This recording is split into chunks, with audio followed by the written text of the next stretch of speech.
Hey guys, so today I wanted to talk about the murder of Erika Hill. Now, while doing research, this is definitely one of the saddest stories I've encountered. I was just pretty much disgusted. And if you guys want to continue watching, make sure you hit the subscribe button down below and join the family.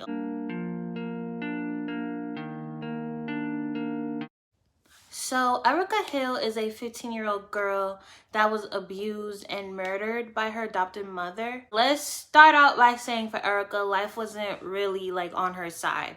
Her mother dealt with drug abuse and wasn't healthy enough to support her. So, her mother gave up Erika in 1992 immediately to a family member in Illinois. And that family member ended up raising her all the way until 2001. But that woman eventually died that year. So basically, Erika was left alone. So I couldn't find this particular family member exact name, but that family member ended up dying. So Erika had to go live with the mother's cousin, which is Mary or Minnie Hill. So she picked up Erika in Wisconsin, and all I know, that was a horrible idea, and she pretty much endured a nightmare. Erika and many other children that lived with Minnie Hill was also abused, starved, and tortured. This lady was a witch daily between 2000 to all the way to 2005. There were many investigations into the abuse that were following the Hills household, but no one really took on the case, and the children remained silent, even denying that they were ever abused by her. And I believe that there are a lot of cases that center around the Black community that we never hear about because we usually are overlooked, and that's just a fact. So now, this witch Minnie, who later changed her name to Taylon, making it extremely difficult for the family or authorities to find her, was actually a freaking special education teacher, a teacher. She was a teacher. So allegedly, Taylon was a victim of childhood physical and sexual abuse herself when she was young. So you would think she wouldn't do that to another child. You would think that she wouldn't put another child through that trauma, but she did. So I'm sure many people believe that she wouldn't do anything to harm any of the children in her care. Neighbors in the community literally call this woman a normal mother, a kind-hearted person. Unless these people, were oblivious to this demon. I don't know, because Erika and other children were pulled out of school pretty often to hide the physical abuse that was afflicted on them. But Taylon was for sure a whole demon, because at one point Erika had her hand was smashed with a hammer and she was taken to the hospital. But when a nurse asked Erika to change into an examination gown, Taylon made sure this was cut all the way off, because that would have led into a very, very long investigation, and eventually they would have caught that ass. The scars on her body and mental trauma literally went on for years, and it eventually led to Erika Hill's death, unfortunately. Early February 2007, Taylon reportedly called her sister and daughter at their jobs to the home, where she showed them Erika's body in the bathroom. So the next day, Taylon literally bossed them into bringing the body into the basement and placing it in a freezer. So Erika had been beaten and suffocated to death with a cloth that was later found over her mouth. She was also stabbed and beaten, and some of her teeth were actually broken, so people won't be able to identify her. And that's not all. She also redressed the body in cheap clothing.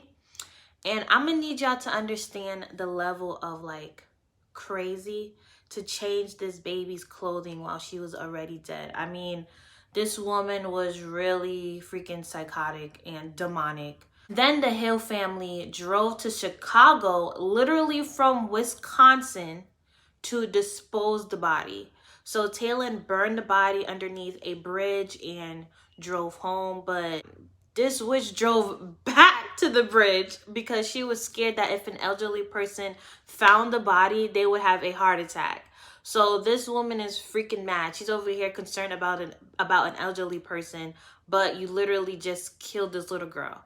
So they actually drove the body all the way from Chicago to Gary, Indiana, so that no one would find the body. So they basically tried to hide the body twice in two different locations.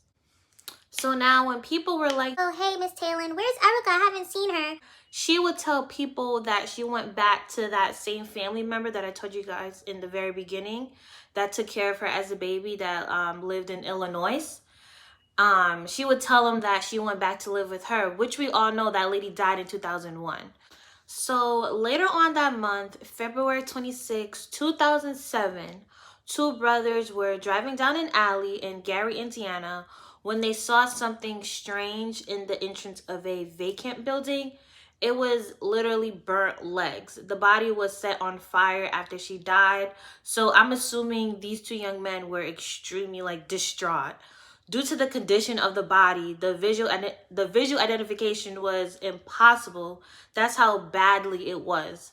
The National Center for Missing and Exploited Children created 3 possible images of Erika to guess what she maybe looked like. So for 8 years, the mystery surrounding Erika Hill went unsolved. And in 2015, Taylon's 25-year-old daughter reached out to detectives and told them how she helped her mother dispose of a dead body after seeing a therapist upon sharing the story. So her therapist advised her to contact the police, as he or she should. A round of applause for that therapist, because sis is now 25 and I'm pretty sure she's like, yo, I'm dealing with these demons. I done helped my mama kill this poor baby.